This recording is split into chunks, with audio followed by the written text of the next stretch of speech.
this is a perfect segue into another team that I want to talk about and another quarterback that I want to talk about that's had a lot of controversy and skepticism around him in his young career, and that's Tua Tagovailoa and the Miami Dolphins. Now, every single year, early on in the season, you have one of these electric popping games where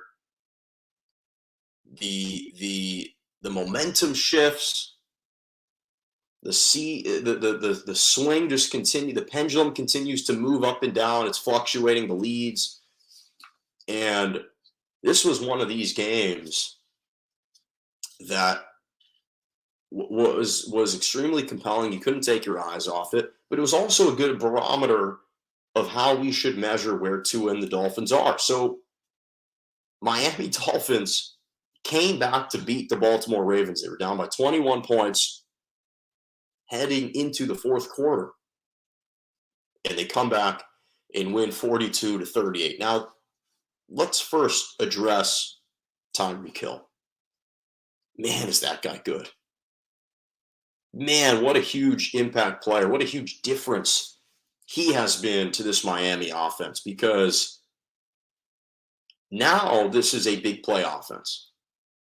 This is an opportunistic offense. This is an explosive, dynamic, high-powered offense that can legitimately score in a second. And we saw 2 touchdowns for quick strikes to Tyreek Hill. 48 yards for a touchdown and a 60-yard touchdown back-to-back possessions in the fourth quarter. Tua's passes were decent for those touchdowns.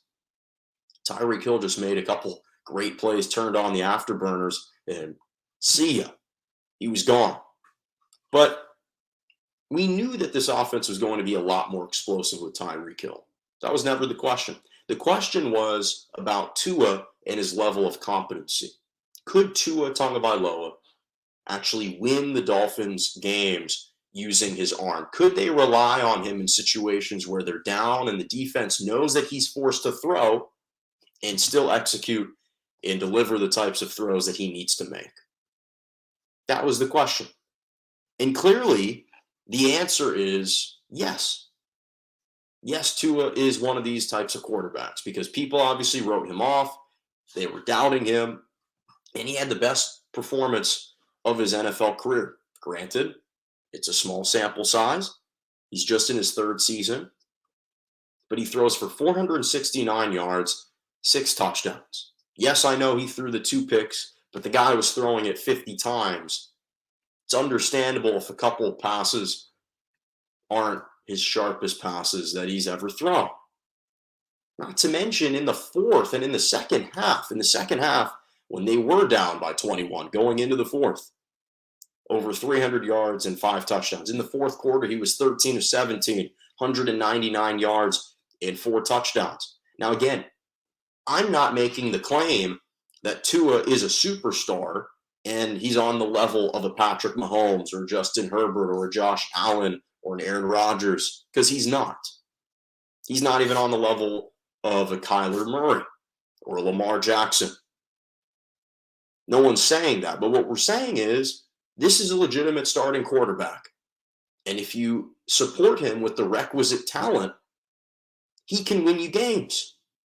He's not going to carry you without talent if you're a depleted roster.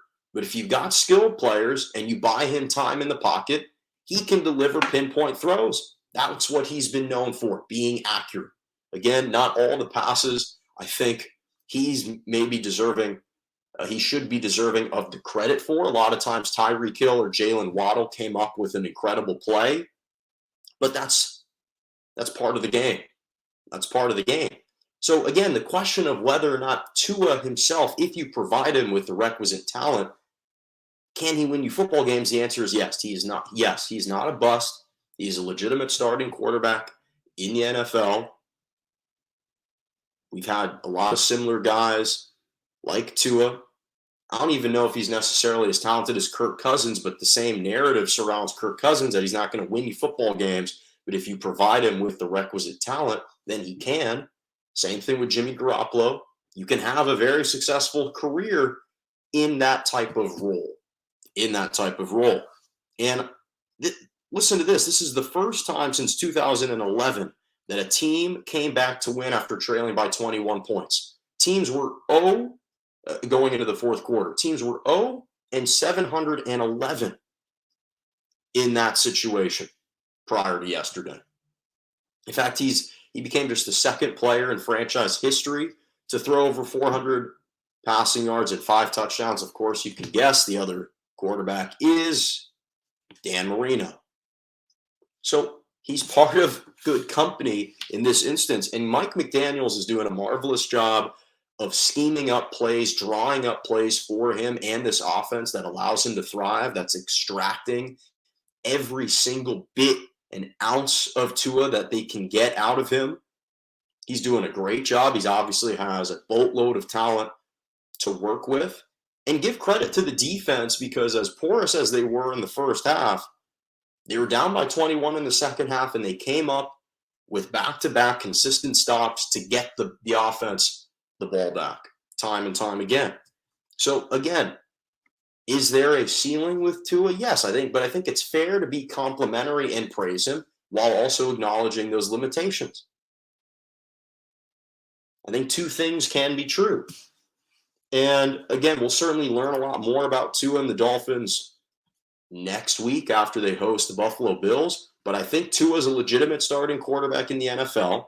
And the Dolphins, I think, can be a playoff team. I think they can win 10 games this year. As loaded as the AFC is, I think that a win like this early in the season against the Baltimore Ravens is going to propel them, because it's going to go a long way. And the standings are going to be nip and tuck. Every team's going to be nipping at the heels of the other one. And this is a major victory for a team that, again, was kind of on shaky ground. I don't think they had the sturdiest footing, not only with themselves, but in the entire landscape. And we all know that Tyreek Hill, so far after his proclamation that Tua is the next GOAT, so far he's looking okay. Tyreek Hill is looking pretty good, 2-0, able to back up his kind of bombastic remarks, you could argue. So he's playing extremely well. Again, offensively, this team has a lot of talent. I've already mentioned Hill and Jalen Waddle, but Gesicki is a really talented tight end. I don't know why on the depth chart he is listed at number 2. I know they have that Smythe kid at number 1. All I know is every time I see Mike Gesicki out there, he makes plays. So while he's not the number 1 tight end on that team, it's beyond me. Don't really know why. Defensively, you're adding Melvin Ingram to Christian Wilkins and Raekwon Davis, and you already have Xavier Howard as a lockdown cornerback. So they can be opportunistic. This defense can come up with timely plays, and I think this can be a wild card team. So I'm buying them as a wild card team. Tua is not a bust. He's a legitimate starting quarterback, and this was a major, major win for them yesterday. Huge, huge win for the Miami Dolphins yesterday. We also forget, last thing, everyone wants to blame Tua for how the Dolphins have played the last 2 seasons. Is it possible? Is it conceivable? Is it in the realm of possibility that perhaps having Brian Flores, a defensive-minded head coach the last 2 years, maybe inhibited Tua's ability and didn't unlock his full potential? Can anyone accept that potentially? I'm not saying that's the reason. Obviously, they don't have the same talent that they do this year. But I think it's interesting. I think it's interesting that perhaps part of his struggles, what contributed to those struggles, was the fact that he had a defensive-minded head coach. Just saying.